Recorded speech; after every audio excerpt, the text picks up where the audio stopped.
Hello everyone, अब है आपका मैथ्स का पेपर। तो मैथ्स के पेपर में स्टूडेंट क्या गलती करते हैं, बुक खोलते हैं, उसमें से क्वेश्चंस लगाने लग जाते हैं, बस क्वेश्चन से क्वेश्चंस करते हैं। लेकिन एग्जाम के अंदर क्वेश्चंस करना सफिशिएंट नहीं, क्योंकि एग्जाम में एक नए कॉन्सेप्ट के ऊपर बेस्ड क्वेश्चन आ गया तो आपकी पूरी मेहनत खराब हो जाएगी, आपसे वो क्वेश्चन ही सॉल्व नहीं होगा।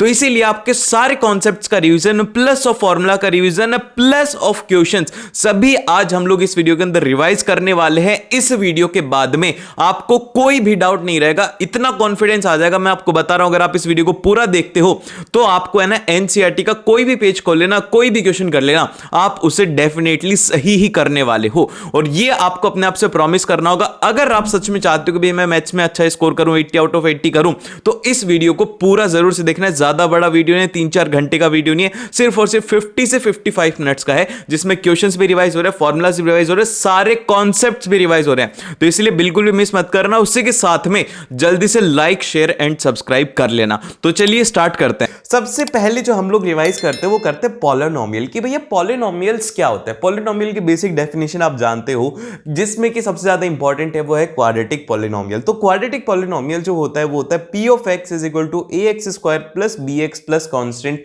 ये होती है इसकी एक बेसिक फॉर्म, जिसके कि दो रूट होते हैं, अल्फा और बीटा। इसके मैक्सिमम दो ही रूट हो सकते हैं, एक भी हो सकता है लेकिन मैक्सिमम सिर्फ और सिर्फ दो हो सकते हैं। अब इसके अंदर जैसे कि सम ऑफ जो रूट है, ये वाली कंडीशन और ये जो प्रोडक्ट ऑफ रूट है, ये याद रखनी। सम ऑफ रूट क्या होता है? अल्फा प्लस बीटा जो होता है वो होता है माइनस ऑफ बी बाय ए, जो कि हम लोग इस इक्वेशन से निकालेंगे। और जो प्रोडक्ट ऑफ रूट होता है, जो कि होता है अल्फा इंटू बीटा, वो होता है हमारे पास में सी बाय ए। और फिर इसके बाद में यहां पर ये वाली जो एक इक्वेशन मैंने लिखी हुई है, जैसे कि मान लो कि आपको क्वेश्चन के अंदर सम ऑफ रूट दे दिया और आपसे बोला गया कि आप निकालिए कि इक्वेशन क्या होगी, तो उस केस के अंदर आपको ये इक्वेशन बहुत ही ज्यादा हेल्प करेगी। तो ये इक्वेशन क्या है? ये है कि x square minus of sum of zeros, कि ये हमने जो सम निकाला था अल्फा प्लस बीटा, और प्लस ऑफ यहां पर product of zeros is equal to 0 होता है। तो सिंपल से हम लोग क्या याद रखेंगे? X square minus sum into x plus of यहां पर प्रोडक्ट इज इक्वल टू हम लोग 0, ये याद रखने वाले हैं। और फिर इसके बाद में इसका सबसे पहला क्वेश्चन आता है। देखो ये क्वेश्चन बहुत बार पूछा जा चुका है, 2015 में पूछा गया, 16 में पूछा गया, 12 में पूछा गया और 20 में पूछा गया है। बहुत बार रिपीटेड क्वेश्चन है। अब एग्जाम के अंदर एग्जैक्टली ऐसा क्वेश्चन नहीं आएगा, एग्जाम में इस कंसेप्ट के ऊपर क्वेश्चन आ सकता है। अब देखो, जैसे कि इसके अंदर आपसे कहा गया कि form a quadratic equation polynomial whose zeros आपको गिवन है कि एक जो आपका अल्फा है वो है आपके पास में 3 प्लस अंडर रूट ऑफ 2, और जो दूसरा है 0 वो है आपके पास में 3 माइनस अंडर रूट ऑफ 2। और आपसे कहा गया है कि आप जो बताइए कि p ऑफ x इनके लिए क्या होने वाला है। तो हमने अभी अभी एक इक्वेशन सीखी थी, उस इक्वेशन के अंदर क्या था कि x square minus sum into यहां पर क्या है वो है x, और प्लस ऑफ यहां पर हो जाएगा प्रोडक्ट। ये क्या हो जाएगी? ये हो जाएगी हमारी इक्वेशन। तो अभी हम लोग सबसे फर्स्ट में निकालते हैं, वो निकालते हैं सम की। सम क्या होगा इनका? तो सम निकालने के लिए क्या करेंगे? 3 प्लस अंडर रूट ऑफ 2 और प्लस ऑफ यहां पर मैं आपको करके दिखा देता हूं यार, मतलब 3 लिख दिया मैंने, अंडर रूट ऑफ 2 और प्लस ऑफ यहां पर 3 minus under root of 2। Root 2 से रूट 2 कैंसिल हो गया, तो यहां पर आ गया सम, आ गया हमारे पास में 6। अब इसी तरीके से प्रोडक्ट निकालते हैं। तो प्रोडक्ट निकालोगे तो क्या होगा कि यहां पर ये है a plus B into A minus B, तो ये क्या हो जाएगा? वो हो जाएगा a square minus B square हो जाता है। तो यहां पर हो जाएगा 3 का स्क्वायर माइनस ऑफ रूट 2 का स्क्वायर, जिसको कि सॉल्व करेंगे 9 माइनस 2 हो जाएगा 7। ठीक है, अब इक्वेशन क्या बनेगी? इक्वेशन बड़ी ही सिंपल सी बनेगी, मैं इसको क्लियर कर देता हूं। इसमें इक्वेशन जो हमारी बनेगी यहां पर, ये देखो इक्वेशन क्या फॉर्म होगी? इक्वेशन फॉर्म होगी एक्स स्क्वायर माइनस सम कितना आ रहा है? सम आ रहा है यहां पे 6, तो हम लोग लिख देंगे माइनस ऑफ 6x और plus of 7 is equal to 0। इतना आसान सा क्वेश्चन, बहुत ही ज्यादा सिंपल है, बहुत ही ज्यादा अच्छे से आपने कर लिया। देन फिर इसके बाद में आता है अगला क्वेश्चन, जो कि है हमारे पास में आपको कहा गया है कि if the sum of zeros, आपको कहा गया कि sum of zeros of a polynomial जो कि है हमारा 3x square minus of kx और plus of 6 is equal to 0 है, और इसका आपको गिवन है कि इसका जो सम है वो कितना है? वो है आपके पास में 3। और ये एमसीक्यू क्वेश्चन के अंदर आएगा, सम आ जाएगा या फिर प्रोडक्ट आ जाएगा। तो ये आपको ध्यान में रखना है कि सम अगर 3 गिवन है और आपसे पूछा गया कि k की वैल्यू क्या होगी, तो अभी अभी हम लोग सीख करके आए थे कि अल्फा प्लस बीटा जो होता है वो होता है माइनस ऑफ b बाय ए। तो अब इसका आंसर आप लोग मेरे को कमेंट करके बताओगे कि भैया इसका आंसर क्या होगा। ये गलत मत कर देना यार, देखो ये बहुत ही बुरी बात हो जाएगी फिर ये क्वेश्चन भी अगर गलत कर दोगे।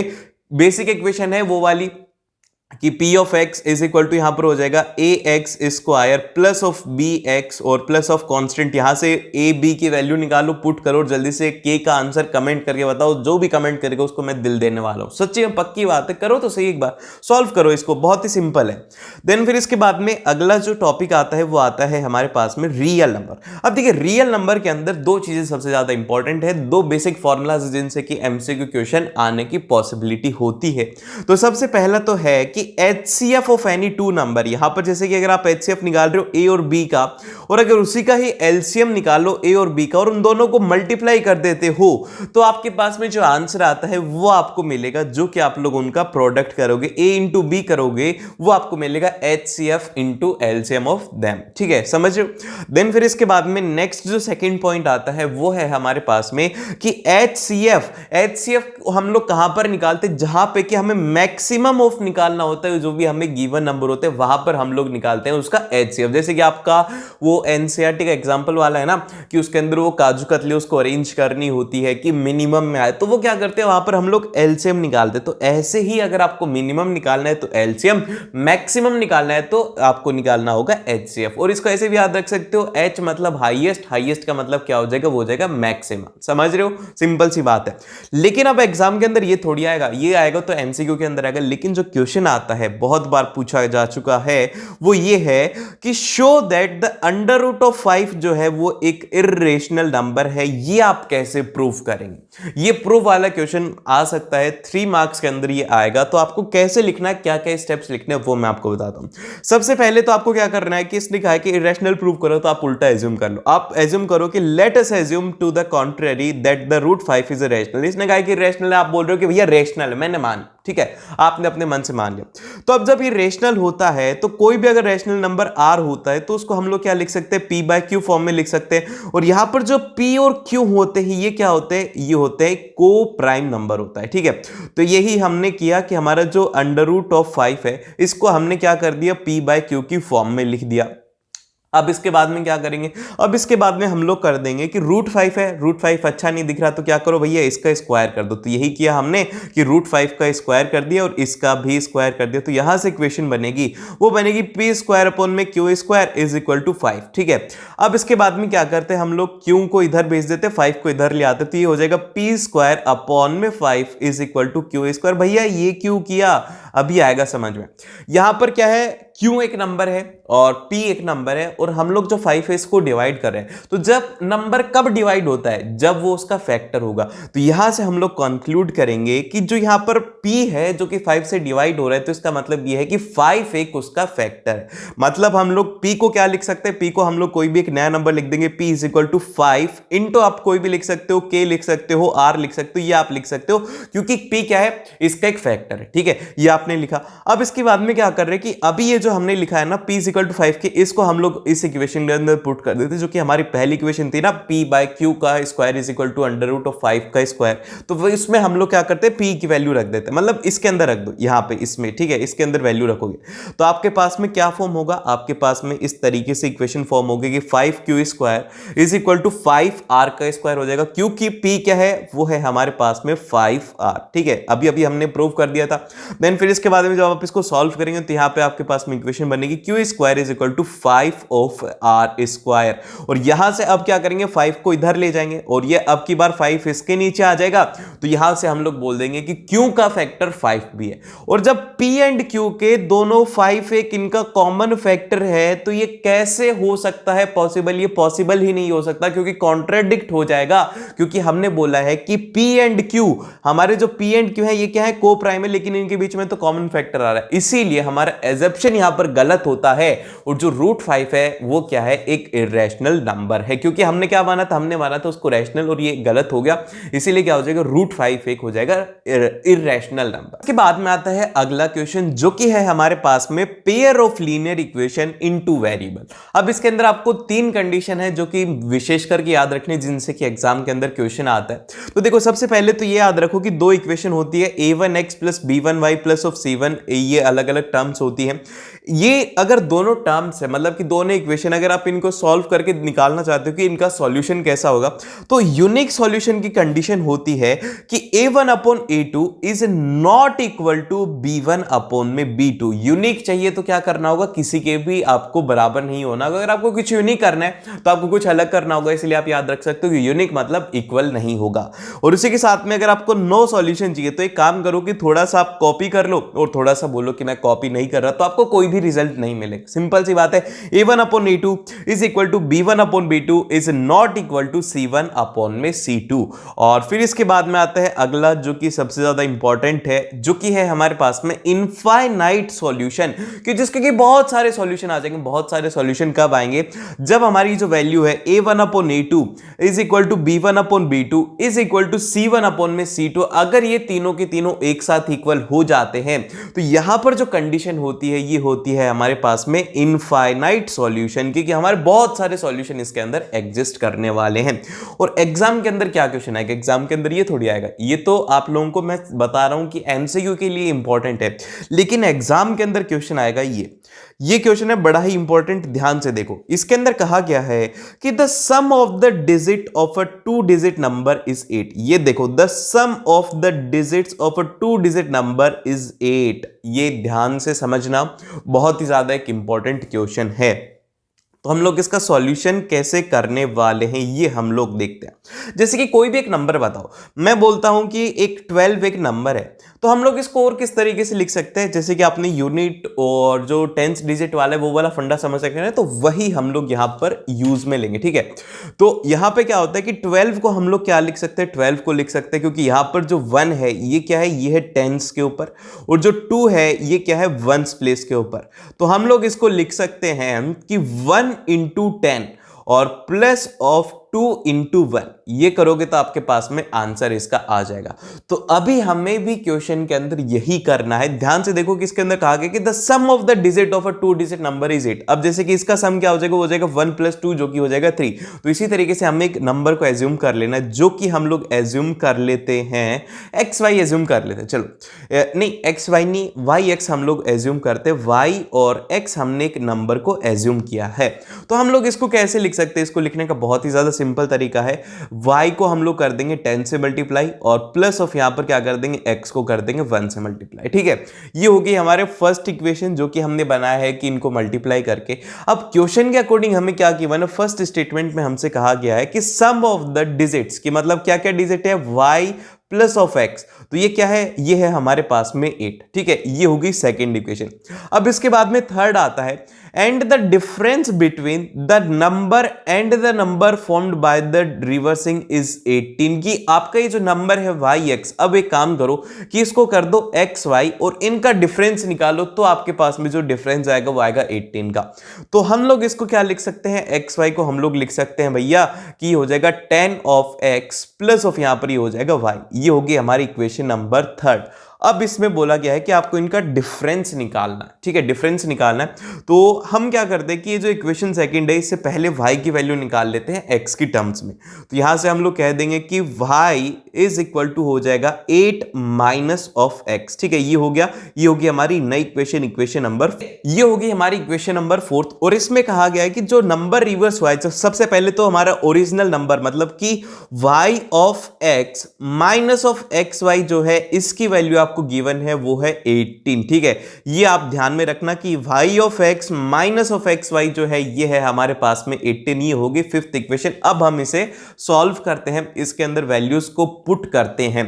तो हम लोग इसके अंदर जब वैल्यूज को पुट करेंगे, जो कि हमारी क्या इक्वेशन थी, वो थी y of x minus of x y, तो हम लोग लिख देंगे 10 ऑफ y प्लस ऑफ यहां पर आ जाएगा x, और यहां पर माइनस ऑफ यहां पे हम लोग लिख देंगे 10 ऑफ x, और प्लस ऑफ यहां पे आ जाएगा y is equal to given है 18। ठीक है, अब हम इसको थोड़ा सा सिंप्लीफाई करते हैं, तो ये क्या हो जाएगा, ये हो जाएगा 10y माइनस वाई, तो ये कितना आ जाएगा, ये आ जाएगा 9y, और माइनस ऑफ यहाँ पर 10x है और प्लस ऑफ 9x है, तो ये हो जाएगा 9x इज इक्वल टू हो जाएगा 18, और 9 से हम लोग इसको कैंसिल आउट कर देंगे, यहाँ पे 2 हो जाएगा, तो ये हो जाएगा y minus of x is equal to 2, और हमने यहाँ से वैल्यू निकाली थी y is equal to 8 minus x, तो वही हम लोग यहाँ पे पुट कर देते इस इक्वेशन में, 8 माइनस ऑफ एक्स और minus x is equal to यहाँ पे हो जाएगा 2, और यहाँ से जब आप x की वैल्यू सॉल्व करेंगे तो आपके पास में आ जाएगा 3, इसकी वैल्यू आ जाएगी, ठीक है। और यहाँ से आप y की वैल्यू निकालोगे तो y की वैल्यू हम लोगों ने क्या निकाली थी, वो निकाली थी 8 माइनस ऑफ x, तो यहाँ से y की वैल्यू आ जाएगी, वो आ जाएगी 5। और हमारा जो नंबर फॉर्म होगा,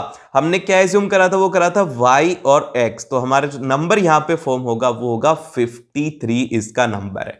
समझे? थोड़ा अलग सा क्वेश्चन था ना, ऐसे क्वेश्चन एग्जाम के अंदर पूछे जा चुके, 2015 में ये क्वेश्चन पूछा गया था, तो ऐसे क्वेश्चन की भी प्रैक्टिस होना जरूरी है। और फिर इसके बाद में आता है अगला क्वेश्चन, जो कि है हमारे पास में अप स्ट्रीम वाला और डाउन स्ट्रीम वाला। इसमें हमेशा कंफ्यूजन होता है, बहुत बार हमें कंफ्यूजन होता है, तो ध्यान से सुनो, इसके बाद में आपको कंफ्यूजन नहीं होना चाहिए, ठीक है।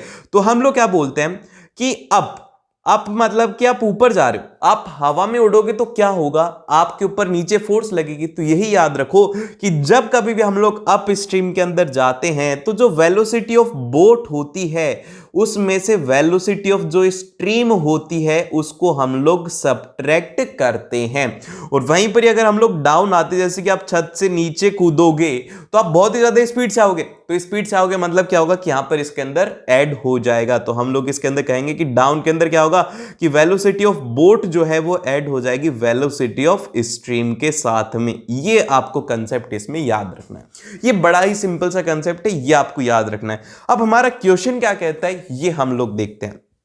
हमारे क्वेश्चन में हमसे कहा गया है कि a boat takes a 4 hours to go 44 kilometre downstream. आपको ना ही कोई स्पीड वगैरह कुछ नहीं दिया हुआ, तो हमारा सबसे पहला काम होगा कि लेट जो हमारी बोट है उसकी स्पीड क्या बोल देते हैं, उसकी बोट की स्पीड बोल देते हैं हम लोग, वो बोल देते हैं v ऑफ b। और जो स्ट्रीम है, स्ट्रीम की हम लोग स्पीड बोल देते हैं, वो बोल देते हैं v ऑफ s, ठीक है, समझ गए। तो यहां पे अभी भी हमने कैलकुलेट करा है कि अप में क्या हो जाएगा, तो हम लोग बोल देंगे v ऑफ अप। जब बोट जा रही है अप स्ट्रीम के अंदर तो हम इसे लिख सकते हैं v of b minus of v of s। और इसके बाद में v ऑफ डाउन के अंदर हम लोग क्या लिख सकते हैं, v ऑफ डाउन में लिख देंगे v of b plus of यहां पर दिया गया v ऑफ s, ठीक है। ये आपको यहां से कैलकुलेट करना है, जो कि आप लोग अच्छे से समझ गए, ये हमने एज्यूम किया। अब इसमें कहा गया कि जब वो डाउन स्ट्रीम जा रहे 44 किलोमीटर तो उसको 4 घंटे लग रहे हैं। तो यहां पे क्या करेंगे भैया, यहां पर बहुत ही सिंपल सा कंसेप्ट है, स्पीड इज इक्वल टू क्या होता है, वो होता है डिस्टेंस अपॉन में टाइम। आपको टाइम कितना गिवन है, वो है 4 आवर्स, और डिस्टेंस कितना है, वो है 44 किलोमीटर। तो बस स्पीड आपने निकाली ली वी डाउन की, तो यहां पे वैल्यू रखो। तो वैल्यू क्या रखेंगे, वो वैल्यू हम लोग रखेंगे v of b minus of v of s is equal to हो जाएगा 44 डिवाइड बाय में आ जाएगा 4। आई थिंक मैंने गलत कर दिया, v ऑफ डाउन में। देखो ऐसी गलती एग्जाम में हो सकती है, तो अगर पीछे वाले पर हो तो घूम करके देख लेना, ठीक है। मतलब एग्जाम के अंदर ऐसी छोटी छोटी मिस्टेक हो सकती है और आंसर गलत हो जाएगा, ठीक है। अब इसके बाद में हम लोग इसको लिखते हैं 44/4 हो जाएगा। क्या सही लिखा है क्या मैंने, पूरा पूरा टाइम भी ये, हाँ ठीक है। तो हम लोग लिख देंगे कि v of b plus of यहां पर हो जाएगा v ऑफ s, जो कि है 11। ये होगी हमारी फर्स्ट इक्वेशन। अब सेकंड इक्वेशन के अंदर क्या होगा, जो कि हमारी अप वाली होगी, ये अप वाली है, तो अप वाली के केस के अंदर क्या होगा, v of b minus of v of s is equal to हो जाएगा हमारे पास में कितना डिस्टेंस चल रहा है, ये 20 किलोमीटर जा रहा है। अब 20 किलोमीटर जा रहा है इन द सेम टाइम, ठीक है, कि अब अप स्ट्रीम के अंदर सेम टाइम के अंदर 20 किलोमीटर जा रहा है। तो हम लोग लिख देंगे 20 अपॉन में 4, और यहां से आ जाएगा, वो आ जाएगा v of b minus of v of s is equal to 5। अब देखो दो इक्वेशन है, इनको सॉल्व करना है, सॉल्व करना बड़ा ही आसान है। यहां पर लिखो vb plus of vs is equal to 11, और दोनों को ऐड कर दो, ऐड कर दो, बस ऐड कर दोगे तो क्या होगा कि v ऑफ s से v of s cancel out हो जाएगा। 2vb इज इक्वल टू हो जाएगा हमारे पास में 16, और vb की जो वैल्यू आएगी वो आएगी 8 किलोमीटर पर आवर में आपके पास में वेलोसिटी ऑफ बोट आएगा। अब वेलोसिटी ऑफ बोट को इस इक्वेशन में रखो या इस इक्वेशन के अंदर रखो, आपके पास में जो आएगा 5 प्लस ऑफ यहाँ पर आ जाएगा, मतलब कि क्या कर रहा हूं मैं, हाँ ठीक है, वेलोसिटी ऑफ बोट हमारे पास में है तो -5 करके तो 3 किलोमीटर आ जाएगी वेलोसिटी ऑफ स्ट्रीम, ठीक है। 3 किलोमीटर पर आ गई उसकी वेलोसिटी ऑफ स्ट्रीम की, ये वेलोसिटी ऑफ स्ट्रीम रहने वाली है। और फिर इसके बाद में आता है अगला चैप्टर जो कि है हमारे पास में क्वाड्रेटिक इक्वेशन। अब क्वाड्रेटिक इक्वेशन की सिंपल सी जो इक्वेशन है वो है p of x is equal to ax square plus bx plus constant alpha और बीटा इसके रूट हैं। और इसके अंदर जो इंपॉर्टेंट है वो है इसकी nature of root. Nature of root से क्वेश्चन आता है। तो नेचर ऑफ रूट्स में सबसे पहली जो कंडीशन है वो है कि d इज ग्रेटर देन 0, कि d की वैल्यू अगर 0 से बड़ी होगी तो क्या होगा, इस केस के अंदर रियल रूट एग्जिस्ट करेंगे पर वो इक्वल नहीं होंगे, real and unequal root exist करेंगे। और अगर मान लो कि d की वैल्यू 0 हो जाती है तो d की वैल्यू 0 होने पर क्या होता है कि रियल एंड इक्वल रूट यहां पे हमारे पास में फॉर्म होते हैं। और रियल एंड इक्वल रूट रहते हैं जिनकी वैल्यू क्या होती है, ये एडिशनल है। अगर एग्जाम के अंदर दे दिया जाए कि इक्वल रूट हैं तो आप सीधा से यहां पर लगा देना कि जो रूट होंगे या फिर जो 0 होगा वो क्या हो जाएगा, वो हो जाएगा minus of B bye 2a हो जाएंगे उसके रूट। सीधा इस फॉर्मूले से निकाल सकते हो, आपको फॉर्मूला लगाने की जरूरत नहीं, सीधा वैल्यू लिखना माइनस ऑफ बी अपॉन में 2a, तो आपके पास में उसके आ जाएंगे रूट जो कि इक्वल रहने वाले हैं। देन फिर इसके बाद में अगला जो आता है वो आता है हमारे पास में कि अगर d की वैल्यू 0 से कम हो जाए, अगर 0 से कम हो जाएगा तो कोई सॉल्यूशन ही एग्जिस्ट नहीं करेगा, कोई रूट ही एग्जिस्ट नहीं करेगा, क्योंकि d का मतलब है कि रूट में होता है d और रूट के अंदर d नेगेटिव नहीं हो सकता, इसलिए कोई भी सॉल्यूशन यहां पर एग्जिस्ट नहीं करेगा, रियल रूट एग्जिस्ट नहीं करेंगे, इमेजिनरी होंगे, जो कि आपको याद रखने की जरूरत नहीं है। आप तो सिंपल से याद रखो कि नो रूट विल एग्जिस्ट। अब इसके बाद में नोट करके एक बार थोड़ा सा फॉर्मूला भी देख लेते हैं कि जो हमारा डिस्क्रिमिनेंट होता है वो क्या होता है। ये होता है d is equal to B square minus of 4ac होता है। क्वाड्रेटिक फॉर्मूला जो होता है वो होता है x is equal to minus of b plus minus under root of, इसमें d होता है डिवाइड बाय 2a होता है। बड़ा ही सिंपल है, बहुत ही ज्यादा आसान है, ये आपने याद रख लिया। इसके बाद में आता है अगला क्वेश्चन जिसके अंदर कि हमसे कहा गया है, क्वाड्रेटिक इक्वेशन का क्वेश्चन बड़ा ही सिंपल सा, कि find the value of k कि so that 3x square minus of 2kx और plus of 12 has the equal root. Equal root वाली कंडीशन बोली गई है, तो इक्वल रूट के लिए क्या कंडीशन होती है, वो होती है d इक्वल टू 0 करना। अब d की वैल्यू क्या होती है, वो होती है B square minus 4ac is equal to 0। तो अब यहां से a b c की वैल्यू निकालो, सॉल्व करो, बड़ा ही सिंपल सा है। माइनस ऑफ 2k हो जाएगा स्क्वायर इज इक्वल टू, हम लोग 4a लिख सकते हैं, इसको इधर ट्रांसफर कर दिया तो यहां पर हो जाएगा 4 इंटू a की वैल्यू कितनी है, वो है 3 और इसकी वैल्यू है वो है 12। और यहां से जब आपने इसको सॉल्व किया, ये आ गया 4k स्क्वायर और इज इक्वल टू 4 इंटू 36, ये यहां से कैंसिल आउट हो गया, तो k की वैल्यू हमारे पास में आ जाएगा 6। सही है, 6 आएगी वैल्यू, गलत है। अब गलत कैसे हो भैया, यहां पर ध्यान में देखो कि k स्क्वायर है, k square is equal to 36 है, तो यहां पर गलती नहीं करनी है कि जब भी हम लोग इसको खोलेंगे तो यहां पर जो k की वैल्यू आएगी वो आएगी पॉजिटिव एंड नेगेटिव 6, क्योंकि आप पॉजिटिव 6 रख करके देख लो तो भी 36 आएगा, नेगेटिव 6 रख के देख सकते हो तो भी 36 आएगा। तो इसीलिए जहां पर भी स्क्वायर हो वहां पर 2 सॉल्यूशन उसके पॉसिबल होते हैं, तो ये एग्जाम में नहीं लिखोगे तो हाफ मार्क्स कट सकता है। और फिर इसके बाद में आता है अगला क्वेश्चन जिसके अंदर कि हमसे कहा गया है कि find the value of a p for which the one root of the quadratic equation, जो कि हमारी इक्वेशन है p of x square minus of 14x और plus of 8 is equal to 0, जिससे कि जो हमारा एक तो हो अल्फा और एक दूसरा है बीटा। तो इसमें कहा गया है कि एक ऐसी p की वैल्यू निकालो जिसके लिए कि जो अल्फा है वो हो जाए 6 टाइम्स ऑफ बीटा। ये आपको कंडीशन इसमें गिवन है। अब हम लोग क्या करेंगे, हमें ये कंडीशन दे दी, हम लोग एक बार लिखेंगे alpha plus of beta, alpha plus beta लिखेंगे, उसके लिए माइनस ऑफ बी बाय ए होगा। बी की वैल्यू क्या है, वो है यहाँ पे minus of 14 minus of 14 divide by में ए जो कि है यहाँ पे पी, ठीक है। और अब हमारे पास में वैल्यू तो है, तो ये क्या हो जाएगा 7 टाइम्स ऑफ बीटा, क्योंकि देखो alpha is equal to 6 beta है तो 1 बीटा होकर के 7 बीटा इज इक्वल टू यहाँ पर हो जाएगा 14 अपॉन में पी, ये कैंसिल आउट हो गया 2 टाइम्स। तो हम लोग बोल सकते हैं कि बीटा की जो वैल्यू आई है वो आई है 2 बाय पी, ठीक है। ये आ गई हमारे पास में बीटा की वैल्यू। अब ये जो बीटा की वैल्यू आई है आप इसको पुट कर दो इस इक्वेशन के अंदर, या फिर एक और इक्वेशन हम लोग बनाते, पहले इक्वेशन बनाएंगे फिर उसके बाद में इसको लिखेंगे। और देखो अब हम लोग करेंगे अल्फा इंटू बीटा जो कि हो जाएगा c अपॉन में a, और c की वैल्यू है यहाँ पर वो है 8 और इसकी वैल्यू है वो है p। और फिर इसके बाद में अल्फा और बीटा की वैल्यू रखो तो ये हो जाएगा अल्फा को हम लोग लिख देंगे 6 बीटा, तो ये क्या हो जाएगा, ये हो जाएगा beta square, 6 beta square is equal to 8 by p। और यहां से आप लोग जो p है उसकी वैल्यू रख सकते हो। p की वैल्यू आ जाएगी हमारे पास में, इसको थोड़ा सा लिख देंगे, p इज इक्वल टू हो जाएगा 2 अपॉन में बीटा। ठीक है, ये हमने लिखा, तो यहां पे हम लोग लिख देंगे p is equal to beta के अपॉन में 2 है ना ये, हाँ मतलब 2 अपॉन में बीटा है, सॉरी यही तो गलती हो रही है, दूसरे पेज में चला जाता है तो ठीक है। अब यहां से आ जाएगा 6 of beta square is equal to हो जाएगा, यहां से इसे कैंसिल आउट हो जाएगा 4 और ये हो जाएगा 4 बीटा, बीटा से एक बीटा कैंसिल आउट हो गया, ये हो गया 2 और ये हो गया हमारे पास में 3। तो यहां से जो बीटा की वैल्यू आएगी वो आएगी 2/3। ठीक है, ये क्या आ गया, ये आ गया बीटा की वैल्यू। अब बीटा की वैल्यू तो आपके पास में आ गई, आपको p की वैल्यू निकालनी है, तो हमने अभी अभी निकाल रखी है कि p की वैल्यू क्या होगी, वो होगी 2 अपॉन में बीटा। तो p की वैल्यू हमें निकालनी है तो क्या हो जाएगा 2 अपॉन में 2/3 और 2 से 2 कैंसिल आउट हो गया, तो p की वैल्यू यहां से आ गई, वो आ गई 3। इसका एकदम से करेक्ट आंसर होगा। अब इसके बाद में जो नेक्स्ट आता है वो आता है हमारे पास में अर्थमेटिक प्रोग्रेशन। तो देखिए अर्थमेटिक प्रोग्रेशन के अंदर आपको कुछ फॉर्मूला से जो कि याद रखने हैं। सबसे पहला तो कि a जो होता ही होता है फर्स्ट टर्म के लिए, d को हम लोग बोलते हैं a2 माइनस a1 की जो नेक्स्ट सीरीज चल रही है उसमें से पीछे वाले को माइनस करना, तो ये होता है d, कॉमन डिफरेंस कहते हैं इसको। और an जो होता है वो होता है कि अगर आपको मान लो कि एक सीरीज है उसके अंदर nth टर्म निकालने की 1000 टर्म है, उनमें से 900 भी टर्म निकालने, तो वहां पर an को काम में लेते हैं जो कि होता है a plus of n minus 1 into D. और अगर हमें सम निकालना हो n टर्म्स का तो उसके लिए फॉर्मूला होता है, वो होता है n/2 प्लस ऑफ, यहां पर देखो a प्लस ऑफ l लिखा हुआ है, l का मतलब होता है कि लास्ट टर्म। अगर आपको फर्स्ट टर्म और लास्ट टर्म दी हुई है तो आपको सिंपल सा उसका एडिशन करना है। अगर नहीं दिया हुआ तो आपको क्या लिखना होगा, आपको इसके अंदर लिखना होगा 2a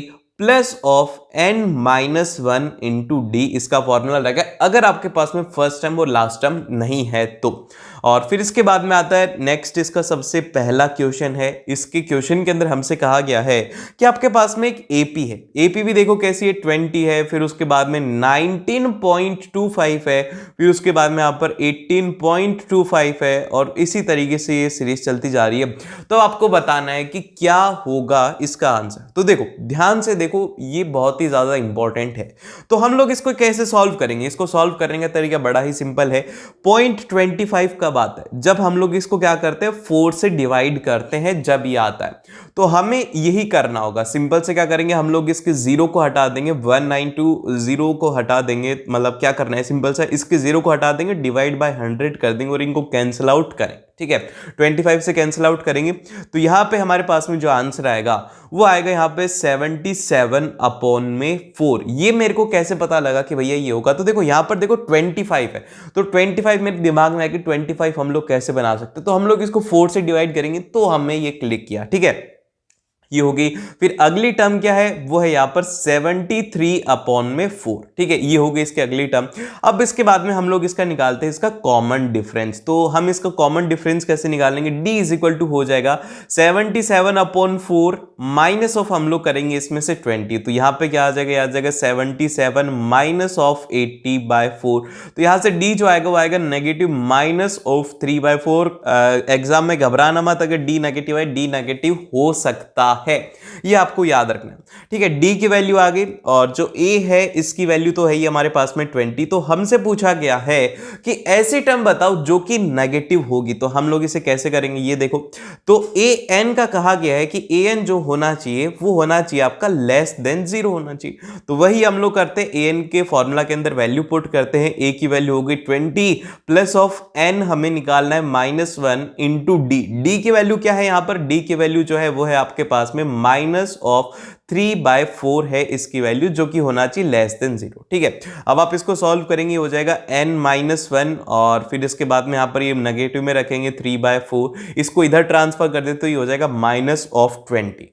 अब जब कभी भी नेगेटिव होता है तो यहां पर याद रखना कि नेगेटिव है तो इसके अंदर ये जो साइन है ये चेंज हो जाता है। यही तो ट्विस्ट पॉइंट है इसका, बच्चे देखेंगे और समझ नहीं पाएंगे, इसीलिए यहां पर क्या होता है कि इसका साइन चेंज होगा क्योंकि इसके एक तरफ नेगेटिव है। तो यहां पे हम लोग बोलेंगे कि n-1 3/4 और इज ग्रेटर देन 20। अब इसको सॉल्व करना, यहां से जब आप इसको सॉल्व करेंगे तो n-1 जो आ जाएगा वो आ जाएगा 3 इज इक्वल टू 80, और फिर इसके बाद में हम लोग लिख देंगे 3n इज इक्वल टू, यहां पर हो जाएगा 80 माइनस ऑफ 3 जो कि हो जाएगा 77। n की जो वैल्यू आ रही है वो आ रही है 77 अपॉन में 3 जो कि होगा अप्रोक्सीमेटली 27.5 के करीब करीब रहेगा। तो अब भैया ये तो 27.5, इसका तो आंसर ही नहीं आया। तो आंसर ऐसे थोड़ी आएगा, इसके अंदर हमने क्या कहा है, इसके अंदर an, देखो यहां पर क्या है, n इज ग्रेटर देन 27.5, तो क्या होगा, वो होगा 28। तो इसीलिए यहां पर n इज इक्वल टू 28 इसका आंसर होने वाला है। और फिर इसके बाद में चलते हम लोग इसके नेक्स्ट क्वेश्चन की तरफ। नेक्स्ट क्वेश्चन में भी बहुत ही सिंपल है, इसके अंदर आपसे कहा गया है कि the 19th term of an AP is equal to the 3 times of the 6th term and if the 9th term is 19 find the AP। आपको कहा गया है कि जो A19 है वो क्या है, वो है 6 टाइम्स से A6 के, बस ये है। और इसके अंदर कहा गया है कि जो A9 है वो है आपके पास में 19। तो अभी पहले हम लोग A9 से थोड़ा सा कुछ सॉल्व करते हैं, तो ये क्या बोलेंगे, A plus of 8D is equal to हम लोग बोल देंगे 19। ये होगी हमारी पहली इक्वेशन। अब इसको सॉल्व करते हैं, इसके लिए क्या बोलेंगे, A प्लस ऑफ यहां पर 18D और इज इक्वल टू हो जाएगा 6 इंटू हम लोग बोलेंगे A प्लस ऑफ यहां पे हो गया 5D। ठीक है, अब आप इसको सॉल्व करें, तो इसको जब आप सॉल्व करेंगे तो यहां से हो जाएगा हमारे पास में A प्लस ऑफ 18D और इज इक्वल टू हो जाएगा 6A और प्लस ऑफ यहां पर हो जाएगा 30D। और फिर इसके बाद में हम लोग इसे सॉल्व करते हैं, तो जब इसको सॉल्व करेंगे ये सारी सारी टर्म्स को इधर ले जाते हैं, तो यहां पे क्या बचेगा, वो बचेगा 6A में से 5A और प्लस ऑफ यहां पर हो जाएगा, वो हो जाएगा 12D इज इक्वल टू 0। ये होगी सेकंड इक्वेशन। अब ये जो फर्स्ट इक्वेशन है इससे एक D की वैल्यू निकालो और इसमें पुट कर दो, या फिर एक काम करो कि A की वैल्यू निकालो और इसमें पुट कर दो। तो A क्या हो जाएगा, वो हो जाएगा 8D माइनस ऑफ यहां पर हो जाए, मतलब गलत लिख दिया मैंने, सॉरी कि ये हो जाएगा 19 माइनस ऑफ 8D। ठीक है, ये हो गया। तो आप सिंपल से इसके अंदर पुट करो 5 is equal to 19 minus of 8D और प्लस ऑफ 12D आ जाएगा इज इक्वल टू 0। और यहां से आप इसको सॉल्व कीजिए और मेरे को कमेंट करके बताओ कि इस AP को आपने क्या सॉल्व किया और क्या है इसका आंसर। देखो यार, आलस मत करना प्लीज, अगर आलस करोगे तो देख लेना फिर अच्छा नहीं होगा, तुम प्रैक्टिस नहीं कर रहे हो सही ढंग से। तो इसीलिए जल्दी से इसको सॉल्व करो, A और D की वैल्यू निकालो। A की मतलब कि सबसे पहले तो आपको यहां से इससे D की वैल्यू मिलेगी, फिर इसके अंदर पुट करके A की वैल्यू मिलेगी, फिर उसके बाद में आप इसमें सीरीज फॉर्म कर सकते हो। बहुत ही ज्यादा सिंपल क्वेश्चन है ये। अब इसके बाद में जो आता है वो आता है हमारे पास में ट्रिग्नोमेट्री। तो देखो ट्रिग्नोमेट्री के अंदर सबसे पहले जो इंपॉर्टेंट है वो है इसके रेशियोज को याद रखना। तो रेशियो को याद रखने के लिए मैंने यहां पर एक टेबल बना रखी है जिसके अंदर कि मैंने लिखा हुआ है, ऊपर देखो PBP और नीचे लिखा हुआ है HHB। इसको याद रख सकते हो कि पंडित बद्री प्रसाद हर हर बोले, क्या हो गया, पंडित बद्री प्रसाद हर हर बोले। तो यहां पर आपको ये याद रखना है, इसमें जो सबसे पहली जो टर्म होगी वो होगी साइन थीटा की, जिसको कि हम लोग बोलेंगे P/H, और जो सेकंड टर्म होगी वो होगी कॉस थीटा की, जो कि होती है B/H, और फिर इसके बाद में टेन थीटा होता है जो कि होता है परपेंडिकुलर अपॉन में बेस। और याद रखना कि सेक थीटा क्या होता है, वो होता है 1 अपॉन कॉस थीटा, और कॉसेक थीटा जो होता है वो होता है 1 अपॉन में साइन थीटा, और जो कॉट थीटा होता है ये होता है 1 अपॉन में टेन थीटा। आपको ये याद रखना है। और एक और इसमें इंपॉर्टेंट फॉर्मूला बनता है, वो बनता है कि टेन थीटा जो होता है वो होता है साइन थीटा अपॉन में कॉस थीटा। ठीक है, समझ रहे हो, बहुत ही ज्यादा सिंपल है, ये आपको याद रखना है। और फिर इसके बाद में जो नेक्स्ट जो आपको चीज याद रखनी है वो ये है पाइथागोरस थ्योरम। पाइथागोरस थ्योरम याद रखना क्योंकि इसके अंदर बहुत ही ज्यादा यूज ली जाती है। वो ये है कि हाइपोटेनियस का square is equal to base का स्क्वायर प्लस ऑफ परपेंडिकुलर का स्क्वायर होता है। और यहां पे आपको कुछ वैल्यूज मैं आपको बता देता हूं, साइन की वैल्यूज को याद रखो। मैंने एक वीडियो डाली थी थोड़े टाइम पहले जिसके ऊपर के अप्रोक्सीमेटली अभी 3 से 4 लाख व्यूज हो चुके हैं, तो मैंने उसके अंदर याद करने का तरीका बताया था। तो जैसे कि ये हाथ है ना, तो आप इसके अंदर बोलो, जैसे कि सबसे पहले जो हमारा थंब है इसको बोल दो 0 डिग्री, और इसको बोल दो 30 डिग्री, इसको बोल दो 45 डिग्री, और इसको बोल दो आप कितना, इसको बोल दो 60 डिग्री, और इसको बोल दो 90 डिग्री। और इनकी नंबरिंग कैसे स्टार्ट करो, 0 1 2 3 और 4 आपको इसकी नंबरिंग करनी, ठीक है। अब आपके पास में फॉर्मूला क्या है, अगर आपको याद नहीं हो रही है तो ये आपके लिए एप्लीकेबल होगा। तो अगर आपको साइन थीटा की वैल्यू निकालनी है तो आपको लिखना होगा नंबर ऑफ फिगर, कि कौन सी फिंगर के ऊपर वो आ रहा है।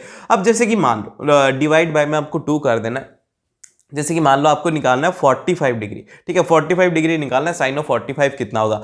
तो आप है ना अंगुली के ऊपर जाओ, ये था 0 डिग्री, ये था 30 डिग्री, ये था 45 डिग्री। तो ये 45 डिग्री जो एंगल है ये कितने नंबर पर आ रहा है, 0, 1 और 2।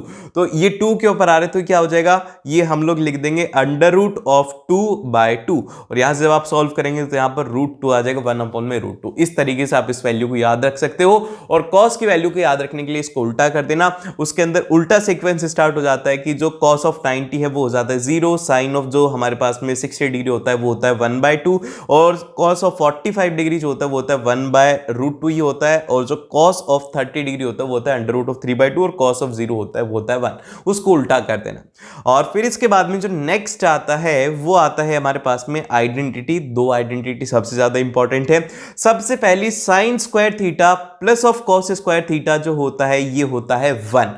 Sign square theta plus of cos square theta होता है, ये होता है 1। और सेकंड है कि sec square theta minus of tan square theta, ये होता है 1। ये आपको प्रूफ दैट वाले क्वेश्चन के अंदर बहुत ही ज्यादा हेल्प करने वाले हैं। और फिर इसके बाद में जैसे कि अब जो नेक्स्ट आएगा वो आएगा हमारे पास में कि एप्लीकेशन ऑफ ट्रिग्नोमेट्री। तो एप्लीकेशन ऑफ जो ट्रिग्नोमेट्री है इसको ध्यान से देखना, इसके अंदर आपको जो सबसे ज्यादा यूज में आएगा वो आएगा टेन थीटा। तो टेन थीटा क्या होता है, टेन थीटा सिंपल सा होता है परपेंडिकुलर अपॉन में बेस। जैसे कि अभी ये है, इसके अंदर ए जो है, ये देखो ये जो ए है ये क्या है, ये है एक थीटा एंगल है। तो इसके सामने वाली जो साइड होगी ये होगी हाइट, और इसके जो नीचे वाली साइड है ये हो जाएगी बेस। ये याद रखना है। अब इसके बाद में इसकी कुछ वैल्यूज है। tan ऑफ 0 डिग्री जो होता है वो होता है 0। 30 डिग्री की वैल्यू आप याद रख सकते हो 1/√3, और 45 डिग्री की वैल्यू होती है 1, और tan ऑफ 60 डिग्री की वैल्यू होती है √3, और जो tan ऑफ 90 डिग्री होता है इसकी वैल्यू होती है इन्फिनिटी। आपको याद रखनी, ये वैल्यूज आपको डेफिनेटली याद रखनी है। और फिर इसके बाद में आता है अगला, जिसके अंदर कि हमसे कहा गया कि प्रूव दैट करो। तो ये क्वेश्चन मैं लिखा नहीं था तो मैं एक बार अब लिख देता हूं इसे। क्वेश्चन ये है कि sine theta minus of 2 sine cube theta, ठीक है, 2 sine cube theta divide by में यहां पर है 2 cos cube theta minus of यहां पर है कॉस थीटा, और आपको प्रूव करना है कि ये बराबर होना चाहिए टेन थीटा के। ये हमारा क्वेश्चन है कि आपको एलएचएस को आरएचएस के बराबर प्रूव करना है। तो हम लोग इसको कैसे करेंगे, तो ध्यान से पेन चलाओगे जब भी आपको पता लगेगा। एक चीज देखो कि इसके अंदर साइन थीटा पूरी में से कॉमन ले सकते हैं, क्योंकि यहां पर साइन क्यूब है तो हम लोग कर सकते हैं। तो हमने क्या किया, सबसे फर्स्ट में ऊपर में साइन थीटा को कॉमन लिया, और साइन थीटा को कॉमन लिया तो क्या हो जाएगा 1 - 2 साइन स्क्वायर थीटा, ठीक है, ये हो गया। और फिर इसके बाद में नीचे क्या किया, नीचे से हम लोगों ने कॉस थीटा को कॉमन लिया, तो यहां पर क्या बचेगा, वो बचेगा 2 कॉस स्क्वायर थीटा, और माइनस ऑफ यहां पर क्या आ जाएगा, ये आ जाएगा कॉस थीटा, ठीक है, ये आपने इसमें किया। अब इसके बाद में क्या करना है, इसके बाद में आपको करना कॉस थीटा नहीं आएगा, सॉरी ये यहां पर कॉस थीटा नहीं आएगा, ये आएगा यहां पे 1। देखो ऐसी गलती हो जाती है, अभी मैं वीडियो बना रहा हूं, मैं बहुत ज्यादा अटेंटिव हूं, फिर भी मेरे से गलती हो रही है, तो एग्जाम के अंदर ऐसी गलती हो सकती है। तो इसीलिए एक बार चेक कर लिया करो कि आपने लिखा क्या है, ठीक है। तो अब हम लोग इसे देखते हैं, ये हो जाएगा साइन थीटा अपॉन में कॉस थीटा, तो हो ही जाएगा। अब इसके बाद में जो अंदर वाली टर्म है ये है 2 कॉस स्क्वायर थीटा, और अभी हम लोग आइडेंटिटी पढ़ के आए थे कि sine square theta plus of cos square theta is equal to 1 होता है। तो अगर हमें कॉस स्क्वायर थीटा चाहिए तो इस साइन स्क्वायर थीटा को उठा करके इधर ले जाओ, तो यही करेंगे हम लोग। अब इसके अंदर यही पुट करने वाले हैं। अब हम लोग क्या करेंगे कि 1 - 2 साइन स्क्वायर थीटा जो है इसको हम लोग जो कॉस स्क्वायर थीटा इसको अब हम लोग चेंज करेंगे, ये हो जाएगा 2 × 1 - साइन स्क्वायर थीटा, और ये हो जाएगा -1। और फिर इसके बाद में जब आप इसको सॉल्व करेंगे तो ये बन जाएगा ऊपर वाली टर्म, ये कैंसिल आउट हो जाएगी, और साइन थीटा अपॉन में कॉस थीटा हो जाता है टेन थीटा। तो इसीलिए इसको एक बार सॉल्व करके देखना, पेन चलाना, तो आपको उसके आगे का रास्ता अपने आप दिखने लग जाएगा। और फिर इसके बाद में आता है अगला क्वेश्चन, जो कि बड़ा ही फेमस क्वेश्चन होता है, बहुत बार एमसीक्यू में पूछे जाते हैं ऐसे क्वेश्चन। इसमें कहा गया है कि tan of b is equal to है 12/5। क्या दिया हुआ है, tan ऑफ b है आपके पास में 12/5 है, और कहा गया है कि आपको साइन ऑफ b निकालना है। क्या निकालना है, साइन ऑफ बी निकालना है। तो यहां पर वो वाली टेबल काम आएगी जो अभी भी पड़ी थी ना कि P B P H H B, तो वही यहां पर काम में आएगी। तो वहां से हम लोग लिख सकते हैं कि जो tan ऑफ बी है ये क्या होता है, परपेंडिकुलर अपॉन में बेस होता है, और यहां पर ये हो जाएगा 12 और 5। और जो हमारा साइन बी है इसके लिए क्या होता है भैया, इसके लिए होता है परपेंडिकुलर अपॉन में हाइपोटेनियस। अब परपेंडिकुलर की वैल्यू तो यहां से 12 आ गई, लेकिन हाइपोटेनियस की वैल्यू तो निकालनी होगी। तो इसकी वैल्यू कैसे निकालेंगे, इसकी वैल्यू निकालेंगे पाइथागोरस थ्योरम से। H square is equal to P square plus of यहां पर हो जाएगा बी स्क्वायर, तो यहां पर क्या आ जाएगा, यह आ जाएगा 144 प्लस ऑफ 25। तो यहां से h की वैल्यू जो आ जाएगी वो आ जाएगी 13। देख रहे हो कितनी फास्ट कैलकुलेशन है, ऐसी कैलकुलेशन आपकी भी होनी चाहिए, क्योंकि 169 होता है अंडर रूट, अरे तुम समझ गए यार। तो इसका वैल्यू आ जाएगा 12/13। इतना आसान आएगा, एमसीक्यू में ऐसे क्वेश्चन आते हैं, तो ध्यान से देखना। अब ये जो क्वेश्चन है इसको ध्यान से देखो, इसके अंदर कहा गया है कि if tan of a plus B is equal to under root of 3 है, and tan of a minus B जो है वो है 1/√3, तो आपको निकालना है a और b की वैल्यू निकालो, और उसी के साथ में आप निकालोगे tan of a into sine of a plus B plus of cos of a into tan of a minus B, आपको वैल्यू निकालनी। तो अब हम इसे सॉल्व कैसे करेंगे भैया, हमें तो आ ही नहीं रहा, tan of a plus B हम तो सिंपल सा देख करके आए थे, आ ही नहीं रहा। अरे तो बहुत ही ज्यादा सिंपल है, थोड़ा दिमाग लगाओ। tan ऑफ मतलब कि tan की कौन सी वैल्यू होती है, जो कि अंडर रूट ऑफ 3 होती है, अंडर रूट ऑफ 3 होती है जो कि वैल्यू। तो यहां पर आप बोलेंगे कि भैया थोड़ा थोड़ा हमें दिख रहा है कि अंडर रूट ऑफ 3 क्या होता है, वो होता है tan ऑफ 60 डिग्री।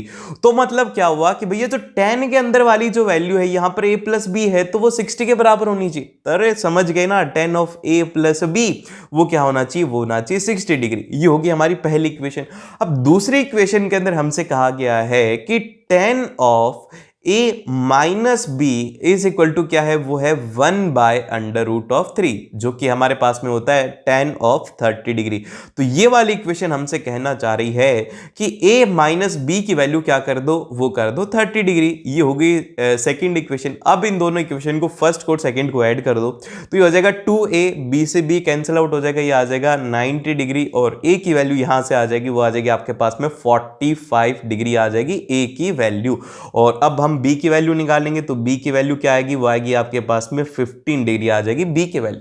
a और b की वैल्यू आ गई। अब इसके बाद में सिंपल सा tan ऑफ a और b की वैल्यू रख करके पुट करो। इसके अंदर देखो मैं आपको सॉल्व करके दिखाता हूं, ये वाला इसके अंदर पूछा क्या गया है कि tan ऑफ a, और जो कि हमारे पास में आएगा tan ऑफ a कितना है, वो है हमारे पास में आई थिंक कि 45 डिग्री है, और फिर इसके बाद में a 45 है ना, हाँ a 45 डिग्री है, और sine of a plus B कितना था, a प्लस बी था 60 डिग्री। तो साइन ऑफ ये कितना हो जाएगा, हो जाएगा √3/2, और plus of cos of a वो हो जाएगा 1/√2, और इसके बाद में tan of a minus B जो कि है हमारे पास में 1/√3, और इसको सॉल्व करेंगे हमारे पास में आंसर आ जाएगा tan ऑफ a की वैल्यू हो जाएगी 1।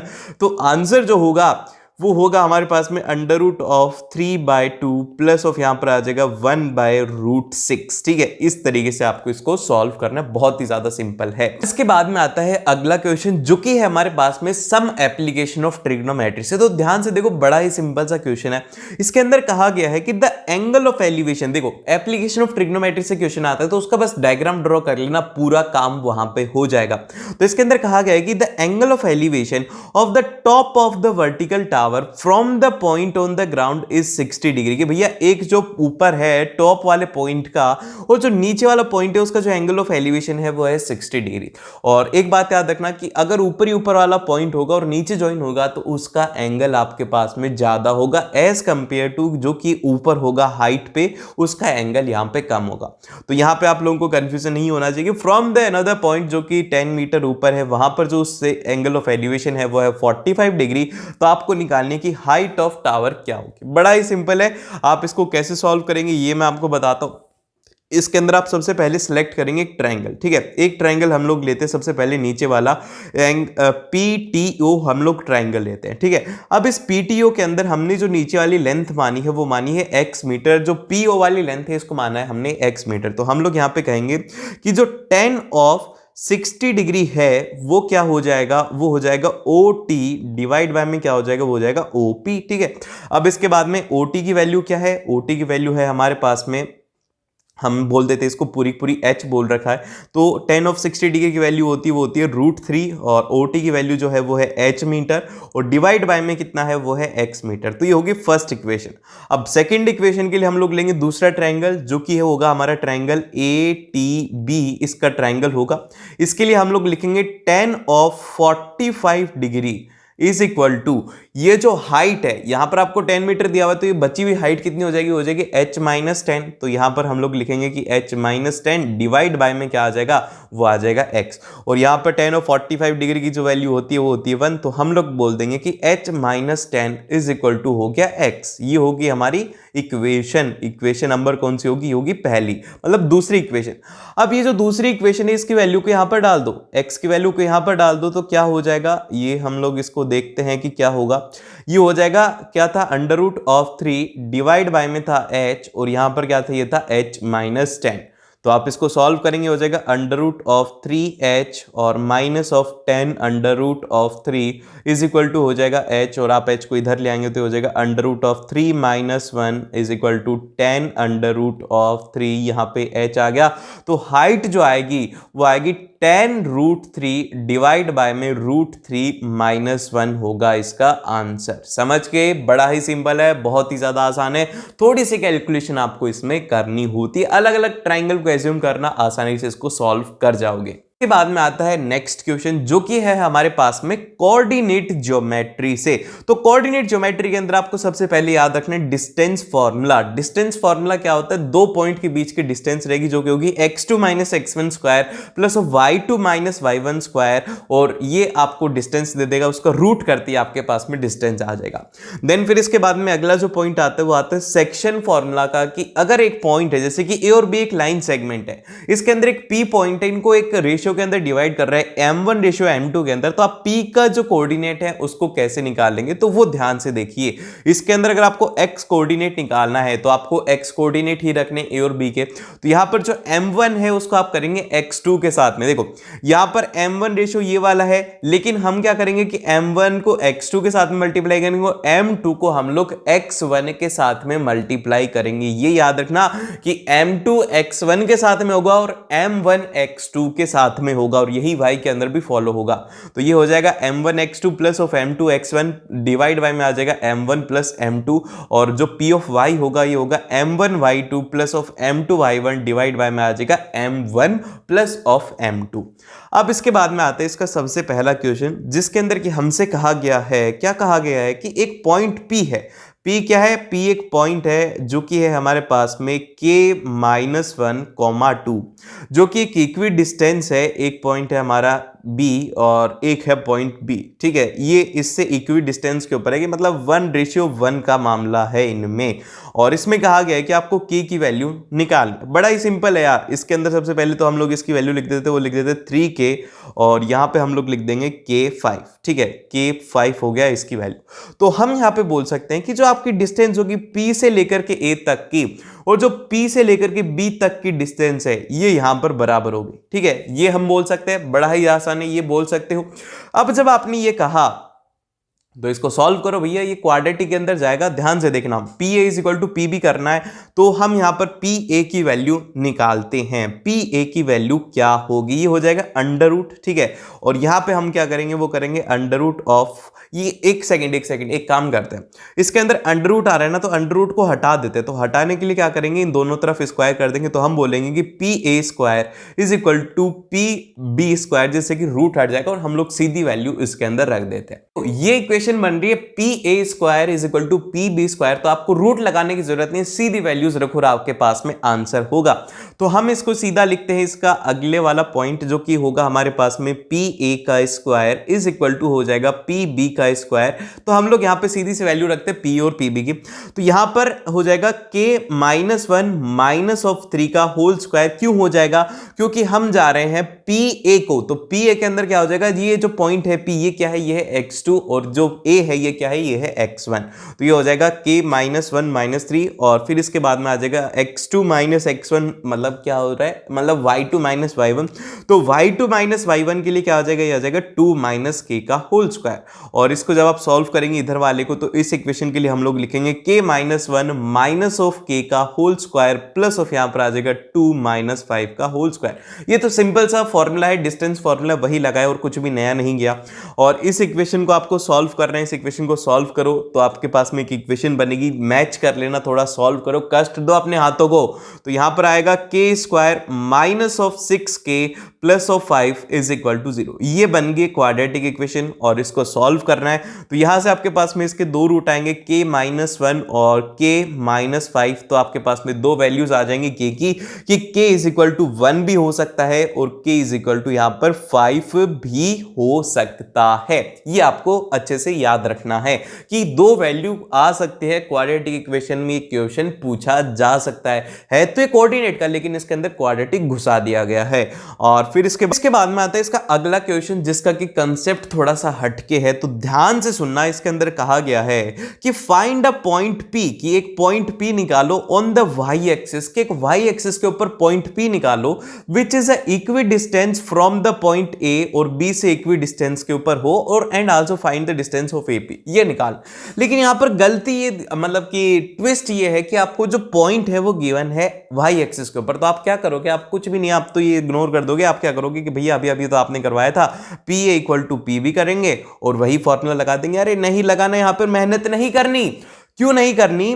क्योंकि इसके अंदर कहा गया है y एक्सिस के ऊपर है। y एक्सिस का मतलब क्या है कि उसका जो x कोऑर्डिनेट है वो तो ऑलरेडी 0 है ना भाई, तो x कोऑर्डिनेट 0 है, तो आपको इसमें मेहनत ही नहीं करनी। आपको सिर्फ और सिर्फ जो हमारा p है वो हो जाएगा 0, y, और y कोऑर्डिनेट निकालना है। तो y के लिए फॉर्मूला लगाओ और आपके पास में आंसर आ जाएगा। तो यहां पे जो आपके पास में आंसर आएगा, p के जो कोऑर्डिनेट हो जाएंगे वो हो जाएंगे आपके पास में 0, 2 इसके कोऑर्डिनेट होने वाले हैं। P के आप सॉल्व करना, डिस्टेंस फॉर्मूला लगाना, आपके पास में आंसर आ जाएगा। और इसके अंदर कहा गया डिस्टेंस ऑफ AP निकालो, तो A और P के बीच में आपको डिस्टेंस फॉर्मूला लगाना है। तो यहां से आपके पास में जो आंसर आएगा, आंसर बता देता हूं यार, कैलकुलेशन है, कैलकुलेशन करेंगे तो टाइम ज्यादा खराब होगा। तो यहां पर हमारे पास में AP की जो वैल्यू आएगी वो आएगी √52 आएगा इसका डिस्टेंस। ठीक है, मैच कर लेना अपना आंसर। इसके बाद में आता है अगला क्वेश्चन, जो कि है हमारे पास में सर्कल से क्वेश्चन है। देखो सर्कल के मैं आपको बताऊं तो सर्कल के एनसीईआरटी के जितनी भी एक्सरसाइज है ना वो कर लेना, और जो ट्राइंगल है, ट्राइंगल की भी आपको एनसीईआरटी ही करनी है। इसके क्वेश्चन उनके अलावा कोई से भी नहीं आते। तो ट्राइंगल और सर्कल के लिए अगर प्रॉब्लम आ रही है तो एनसीईआरटी को एक बार पूरा सही ढंग से कर लो, वापस से अच्छे से एग्जाम के अंदर हर एक क्वेश्चन हो जाएगा। तो इसके अंदर क्या कहा गया है? इसके अंदर कहा गया है कि in the figure from an external point, जो कि है हमारा P, दो टेंजेंट ड्रॉ करी जाती है, PT और PS are drawn on the circle with the centre O and उसकी रेडियस है R। और यहां पर कहा गया है कि जो OP है उसकी डिस्टेंस है 2R, और आपको दिखाना है कि OT, मतलब कि प्रूव करना है OTS इज इक्वल टू हो जाएगा, OTS is equal to 30 degree. भैया OTS और OST इनकी जो वैल्यू है वो होनी चाहिए 30 डिग्री। तो आप इसको कैसे प्रूव करेंगे, स्टेप वाइज मैं आपको इसको बताता हूं। ठीक है, तो ये हो गया हमारा डायग्राम। और इसके अंदर सबसे पहले हम लोग मानेंगे जो टॉप है TOP, कौन से वाला एंगल, ये वाला जो एंगल है, हम लोग क्या मतलब यार, क्या एक बार अच्छे से, हाँ, ये वाला जो एंगल है ये क्या बोल देंगे, ये बोल देंगे हमारे पास में theta. And at the point of contact, जहां पर ये पॉइंट ऑफ कांटेक्ट होता है, इसके ऊपर ये जो एंगल है ये कितना होता है भाई साहब, ये होता है 90 डिग्री। तो यहां से इसलिए आ जाएगा OTP 90 डिग्री। और हम लोग बोल देंगे OT is equal to OS is equal to R, क्योंकि देखो OT और OS क्या है, ये है रेडियस। और इसके बाद में देखो हम लोग राइट एंगल ट्राइंगल ले रहे हैं, कौन से वाला, OTP को हम लोग क्या ले रहे हैं, एक राइट एंगल ट्राइंगल ले रहे हैं। तो अब इस राइट एंगल ट्राइंगल के अंदर हम लोग क्या करते हैं कि cos थीटा को लिखते हैं। तो cos थीटा क्या होता है, वो होता है बेस अपॉन में हाइपोटेन्यूज। तो अब इसके लिए बेस क्या हो जाएगा, वो हो जाएगा ओटी, इसके लिए बेस हो गया। हाइपोटेनियस क्या हो जाएगा इसके लिए, वो हो जाएगा ओपी, इसके लिए हाइपोटेनियस हो गया। तो हमने लिखा cos theta is equal to OT upon में ओपी हो गया। और हमें गिवन है ये क्वेश्चन के अंदर कि जो ये है वैल्यू आर और दूसरी जो वैल्यू है वो है 2r। तो हमने इसको सिंपल सा पुट किया, तो यहां से थीटा की जो वैल्यू आ गई वो आ गई 60 डिग्री। और यहां से हम लोग कह सकते हैं कि जो हमारा एंगल है ये वाला तो कितना हो गया 60 डिग्री, और जो हमारा एंगल TOS है ये टोटल एंगल, मतलब कि ये सिमेट्रिकल होते हैं, तो ये अगर एंगल 60 है तो ये वाला एंगल भी 60 होगा, तो टोटल मिला करके कितना हो जाएगा, वो हो जाएगा 120 डिग्री। तो 120 डिग्री हो जाएगा इसका आंसर। और फिर इसके बाद में यहां पे हम ले रहे हैं कि जो हमारा ट्रायंगल है TOS हम लोग ये वाला ट्रायंगल ले रहे हैं। इसके अंदर हम लोग बोल सकते हैं कि ये दो OT और OS क्या है, ये है रेडियस, और angle opposite to equal side होते हैं इक्वल, तो इसीलिए हम लोग बोलेंगे कि जो OTS है और जो OST है ये एंगल हो जाएंगे बराबर। और फिर इसके बाद में TOS के अंदर हम लोग जो प्रॉपर्टी होती है कि तीनों का सम 180 होता है, तो वो हमने लगाया। और फिर इसके बाद में इसकी वैल्यू XX मान लेंगे, इसकी वैल्यू हमारे पास में 120 डिग्री है ही, तो यहां से हमारे पास में जो उसकी वैल्यू आएगी वो आएगी 30 डिग्री। इस तरीके से आपको इसको सॉल्व करना है, बड़ा ही सिंपल होता है, ज्यादा कोई भी इसमें कॉम्प्लिकेशन नहीं हो। उसके बाद में आता है अगला क्वेश्चन। इस क्वेश्चन को ध्यान से देखो, ये क्वेश्चन एग्जाम के अंदर अगर आएगा तो देखते ही घबराना नहीं है, देखो क्योंकि इसके अंदर थोड़ा अलग सा फिगर है, तो ऐसा नहीं होगा कि आप घबरा जाओ। अरे बड़ा ही सिंपल है, मैं बता रहा हूं, एक लाइन के अंदर क्वेश्चन सॉल्व हो सकता है। जितना कॉम्प्लिकेट दिख रहा है ना उतना कॉम्प्लिकेट है नहीं। इसके अंदर कहा गया कि ये जो आपको शेडेड एरिया दिख रहा है, मैं एक बार शेड भी कर देता हूं, ये वाले एरिया का आपको निकालना है कि कितना इसका एरिया होगा। तो करोगे क्या, मैं आपको बताता हूं कि एरिया आपको निकालना है, ठीक है। एरिया निकालने के लिए क्या करोगे, सबसे पहले तो क्या करो कि ये जो ऊपर वाली डिस्क है ना, इसका पूरी का एरिया लिख दो, ठीक है। सबसे पहले तो इस पूरी डिस्क का एरिया लिख दो। तो यहां पर हम लोग लिख देंगे कि area of a large disc, क्योंकि दूसरी डिस्क भी तो है, area of a large disc, ठीक है। और फिर उसके बाद में ये जो नीचे वाली है इसका भी हमें एरिया चाहिए, तो इसीलिए हमने क्या लिख दिया कि plus of area of smaller disc, ठीक है। Area of smaller semi circular disc है, तो ये हमने लिख दिया। और अब इसमें से हमें घटाना क्या है, ये छोटे छोटे दो एरिया घटाना है, ठीक है। ये क्या करना है, छोटे छोटे दो एरिया को घटाना है, जिसको हम लोग अलग कलर से मार्क कर देते, ये वाला एरिया, ठीक है। तो हम क्या करेंगे, माइनस ऑफ 2 टाइम्स, मैं अगले पेज पे ही लिख देता हूं ताकि तुम्हें अच्छे से समझ में आए। तो एरिया इज इक्वल टू क्या था, एरिया ऑफ अ बिग, और प्लस ऑफ यहां पर क्या था, area of a small disc. और फिर इसके बाद में हमें माइनस करना था 2 times of area of a smaller, very smaller disc, ठीक है। आप उसका नाम भी लिख सकते हो, इनका नाम क्या है, इनका नाम अलग अलग है, मैं तो मिटा ही दिया, CSD, और एक वाली का है वो है AQB, ठीक है। इनका है आपको। अब इसके अंदर करना कुछ भी नहीं है भाई साहब, जो आपको वैल्यू गिवन है वो लिखो। तो एरिया ऑफ बिग के लिए क्या लिखेंगे, वो लिखेंगे half of pi of R square, और आर कितना है यहाँ पर, वो है 7, और प्लस ऑफ यहाँ पर एरिया ऑफ स्मॉलर के लिए आ जाएगा, वो आ जाएगा पाई, और ये हो जाएगा 7/2, और यहाँ पे माइनस ऑफ 2 इंटू स्क्वायर है इन सभी में, minus of half of pi into 7/4 का होल स्क्वायर, ठीक है। इसको सॉल्व करना है, आपके पास में आंसर आ जाएगा। अरे बड़ा ही सिंपल है, और इसका आंसर अगर कोई मैच करना चाहता है, अगर बताओ कौन कौन यहां तक देख रहा है, जो भी बता रहे हैं ना वो बस भैया बोल देना,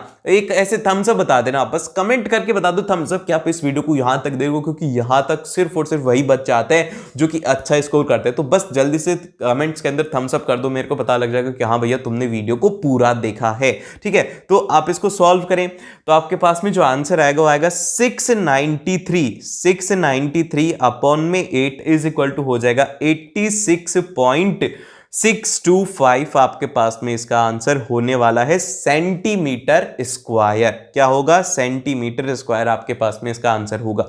और फिर इसके बाद में आता है नेक्स्ट, जो कि है हमारे पास में सरफेस एरिया एंड वॉल्यूम से क्वेश्चन है। इसके अंदर हमसे कहा गया है कि इन अ रेन वाटर हार्वेस्टिंग सिस्टम, कि एक रेन वाटर हार्वेस्टिंग सिस्टम है कि the rain from the roof, जो कि है हमारी उसकी लेंथ और ब्रेथ दिया हुआ है कि हमारी जो आपने देखा होगा कि छत होती है, छत की लेंथ भी होती है, ब्रेथ भी होती है, और उसकी कुछ हाइट भी होती है। तो क्या होता है, वो एक तरीका का क्यूबॉइड होता है। तो इसीलिए क्या बोल रहे हैं कि उसकी जो हमारे पास में डायमेंशन है वो है 22 और 20 है उसके डायमेंशंस। और इसके अंदर कहा गया कि उसको ड्रेन करते हम लोग एक सिलेंड्रिकल टैंक के अंदर, जिसका कि हमारे पास में डायमीटर है, क्या है, सिलेंड्रिकल एक टैंक है, उसका डायमीटर कितना है, वो है आपके पास में 2 मीटर है, और यहां पर जो उसकी हाइट है वो है 3.5 मीटर है। और आपसे पूछा गया कि if the tank is full, कि टैंक फुल हो गया है, then find the rainfall in centimetre, कि भैया कितनी ज्यादा रेन हुई थी। तो ध्यान से देखो इसके अंदर क्या है, इसके अंदर क्या हो रहा है कि आपकी छत है, मान लो कि एक छत क्या है, एक डब्बा है जिसके अंदर की पूरी के अंदर पानी भर गया। अब उस पानी को आपने क्या किया, सिलेंडर के अंदर खाली कर दिया और वो पूरा पूरा भर गया। तो आपसे कहना चाह रहे हैं कि भैया ये बताओ कि उसकी छत जो है उसके अंदर मतलब कि रेनफॉल कहने का मतलब ये है कि आप उसकी हाइट निकाल। तो हम लोग क्या करेंगे कि वॉल्यूम ऑफ क्यूबॉइड, क्या volume of cuboid is equal to हम लोग कर देंगे वॉल्यूम ऑफ सिलेंडर। ठीक है, क्या कर देंगे, volume of cuboid is equal to हम लोग कर देंगे वॉल्यूम ऑफ सिलेंडर, और ये हम लोग करेंगे L into B into H is equal to हो जाएगा पाई आर स्क्वायर एच। ठीक है, अब हमें इसमें सब कुछ वैल्यू गिवन ही है, हम क्या करेंगे कि ये 22 इंटू 20 है और इंटू एच हमारे पास में हाइट है, पाई आर, आर क्या हो जाएगा, वो हो जाएगा यहाँ पे 1, क्योंकि वहां पर 2 मीटर डायमीटर दिया हुआ है। एग्जामिनर आपको ऐसे ही कंफ्यूज करेगा, और ये हो जाएगा 3.2 पाई आर स्क्वायर एच। ठीक है, अब हम लोग इसको सॉल्व करते हैं, 22 into 20 into H is equal to हो जाएगा 22 अपॉन में 7 इंटू भैया 1 इंटू 7/2, और 7 से 7 कट गया, 22 से 22 कट गया, तो हाइट जो आ जाएगी वो आ जाएगी 1/40 सेंटीमीटर। क्या आ जाएगा, वो आ जाएगा 1/40, मतलब सॉरी, देखो मैंने फ्लो के अंदर गलती कर दी ना, मैंने इसको सेंटीमीटर में कर दिया, जबकि ये जो आंसर है ये आया है मीटर के अंदर। ये क्या आया है, ये आया है मीटर के अंदर, और हमसे आई थिंक ये पूछा गया है सेंटीमीटर में। तो मैंने सोचा कि यार ये सेंटीमीटर में, तो सेंटीमीटर में आ गया, तो इसीलिए ये मीटर में है। तो एग्जाम के अंदर इतना कर दोगे, लेकिन उसके बाद में सेंटीमीटर नहीं लिखोगे तो आधा नंबर कट जाएगा। तो h इज इक्वल टू क्या हो जाएगा, वो हो जाएगा 100 डिवाइड बाय में 40 सेंटीमीटर होगा इसका आंसर, और यहां से आएगा 2.5 सेंटीमीटर इसका करेक्ट आंसर होगा।